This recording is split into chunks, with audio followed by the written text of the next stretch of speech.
It's a week of thankfulness in the United States with Turkey Day coming on Thursday, which is why I'm going to abstain from diving too deeply into the Milwaukee Bucks this wrap-up.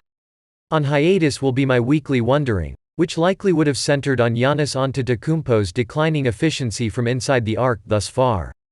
Instead of going in on him, I'm going to remain thankful we have a superstar at the level where averaging 30, 12 and 5 is still somehow worthy of some further nitpicking. So there will be less to read for all you fine folks today. Use the extra room for your stomachs on Thursday and you can thank me later for not occupying quite so much of your workday. Let's wrap up the week that was. Milwaukee 113, Cleveland 98, Bucks overpower the Cavaliers, Milwaukee 102, Philadelphia 110, Road Blues strike Bucks, Milwaukee 119, Portland 111, Bucks fly past Trailblazers. A week is starting to feel like an eternity for a team that's gone through as much injury flux as the Bucks. The win against the Cavaliers, and Brook Lopez's dynamite performance, could have happened last year for all the shenanigans that have happened since. Still, a decisive win over a division rival that thought it had announced itself as a prime contender in the early going?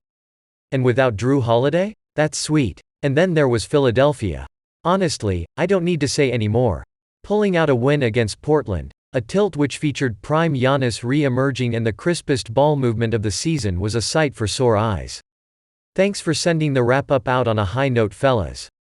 Weekly wondering. I cede the floor this week to the Cranberry Sauce King himself, Kyle Carr, who went deep on the biggest takeaways from Milwaukee's first month of the season. Plays of the week. A sweet smattering of plays stuffed this past week, and that Portland game in particular has outsized representation below. Here were the plays that stood out to me. Nwora did that? I've been as critical of Jordan Nwora as anyone, and while it's been encouraging to see him come through in a game or two, the overall body of work still stands as disappointing this season. But the Cleveland game was perhaps the best game he's ever played in a Bucks uni, and this play was an apt example. It starts with his usual somewhat insufferable overdribbling, but instead of settling for a pull-up jumper over Donovan Mitchell, he maintains control, gets deep enough under the rim and sees Evan Mobley, so he kicks it to Carter in the corner. Instead of standing pat though, he recognized Javon is in a bind and the defense is helter-skelter. He takes advantage of the chaos with his defender, Mitchell, resting comfortably under the rim expecting a shot. Nobody rotates out and he occupies the corner pocket Carter crept out of, resulting in a swift open triple. But first, if you're new to the Milwaukee Bucks news channel, enjoy and subscribe now so you don't miss the latest Bucks news, which we're always bringing you firsthand here. Enjoy and like this video, so that YouTube keeps delivering you as the latest Bucks news. One-touch pass parade. Margin gets this one started nicely by using a pump fake to his advantage and whirling in a one-armed pass to Giannis. He keeps the defenders guessing by looking Holiday's way in the corner but rifling it to Hill instead, who keeps the ball pinging around to Drew for an open look in the end.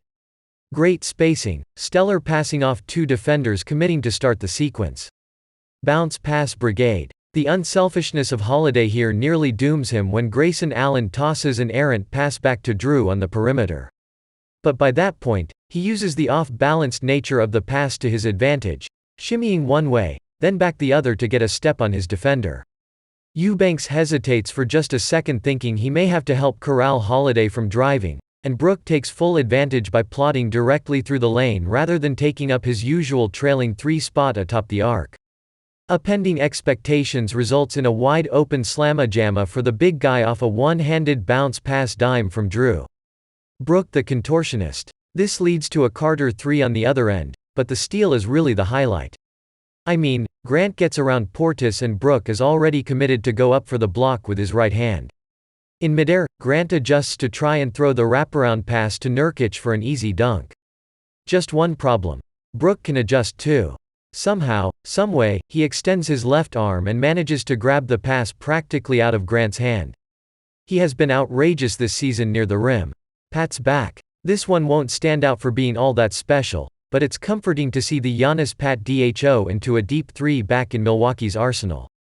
The Tony Snell play lives on. Here's a nice wrinkle that can work into their offensive rotation though. We've seen Giannis using DHOs with Grayson quite a bit in the early going to try and muster an inch of movement into their offense, so here there's just a whiff of that to start the play that captures the faintest attention of Portland. I think they could commit to that with more vigor in games moving forward. But shifting from the fake DHO to Grayson and leveraging an immediate real sequence with Pat is a sprinkling of something new for this offense-starved team. Couple hits to the face. I know that I need time now. You I gotta go and find my way. My name came up a lot, it sounds more when I was not around. Certain people that I know, they ain't no longer about. Unless you heard it from me.